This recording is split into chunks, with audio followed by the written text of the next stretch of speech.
देखिए, संशोधन बिल यानी कि एंटी पेपर लीक लोकसभा में काफी हंगामे के बीच में लोकसभा से पारित हुआ और अब ये कहा जा रहा है कि आखिरकार पेपर लीक अब रुकने वाला है।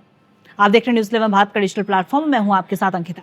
देखिए, पिछले कुछ वर्षों में NEET, UGC NET, JEE, CUET, SSC और रेलवे भर्ती परीक्षाओं में पेपर लीक और संगठित नकल के मामलों ने करोड़ों युवाओं का भरोसा कमजोर कर दिया।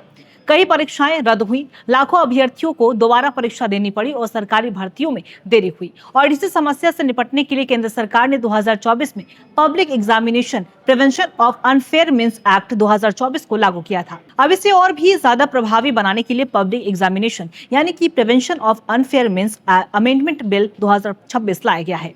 और संशोधन विधेयक के प्रमुख उद्देश्य की अगर हम बात करें तो पेपर लीक और परीक्षा माफियाओं पर कड़ी कार्रवाई, जांच और मुकदमे की प्रतिक्रिया को समयबद्ध बनाना, परीक्षा एजेंसियों की जवाबदेही बढ़ाना और ईमानदार अभ्यर्थियों के हितों की रक्षा करना है।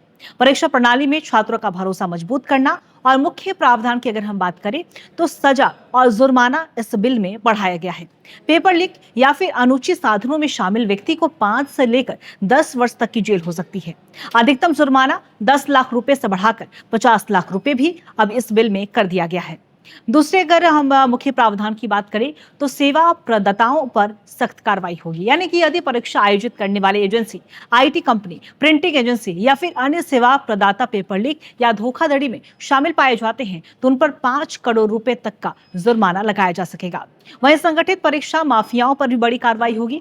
न्यूनतम सजा 5 वर्ष से बढ़ाकर 7 वर्ष कर दी गई है। न्यूनतम जुर्माना 1 करोड़ से बढ़ाकर 10 करोड़ रुपए कर दिया गया है। आगे हम बात करें तो यानी कि 8 वर्षों तक ब्लैकलिस्ट भी किया जाएगा, यानी कि पेपर लीक में दोषी पाए गए सेवा प्रदाताओं को अब 4 वर्ष की बजाय 8 वर्ष तक किसी भी सार्वजनिक परीक्षा से जुड़े कार्य नहीं दिए जाएंगे। आगे हम बात करें तो स्पेशल टास्क फोर्स का भी गठन होगा, यानी कि जरूरत पड़ने पर केंद्र सरकार विशेष जांच दल एसटीएफ गठित कर सकेगी, जो पेपर लीक और परीक्षा धोखाधड़ी के मामलों की जांच करेगा।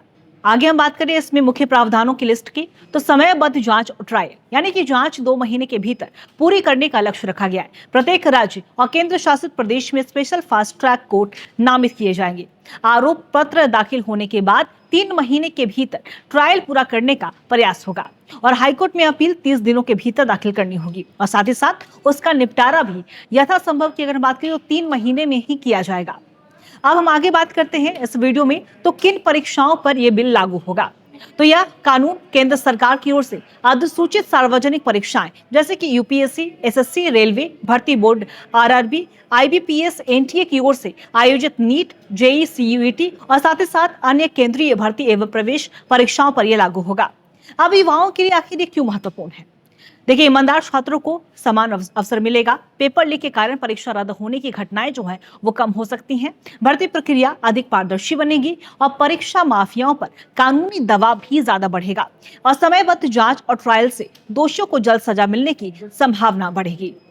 देखिए, अभी बिल तो लागू हो गया है, लेकिन आखिरकार अगर आने वाले समय की हम बात करें तो यह संशोधन विधेयक भारत की परीक्षा प्रणाली को और भी ज्यादा अधिक सुरक्षित, पारदर्शी और जवाबदेह बनाने की दिशा में एक महत्वपूर्ण कदम माना जा रहा है।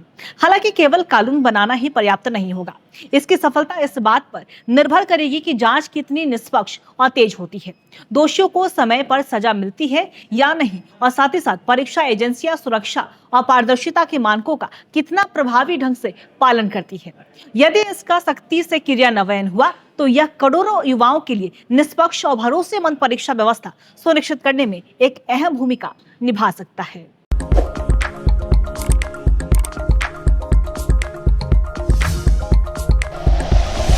Like and share videos, subscribe करें हमारा चैनल और प्रेस करें बेल आइकॉन। न्यूज़ 11 भारत, सच है तो दिखेगा।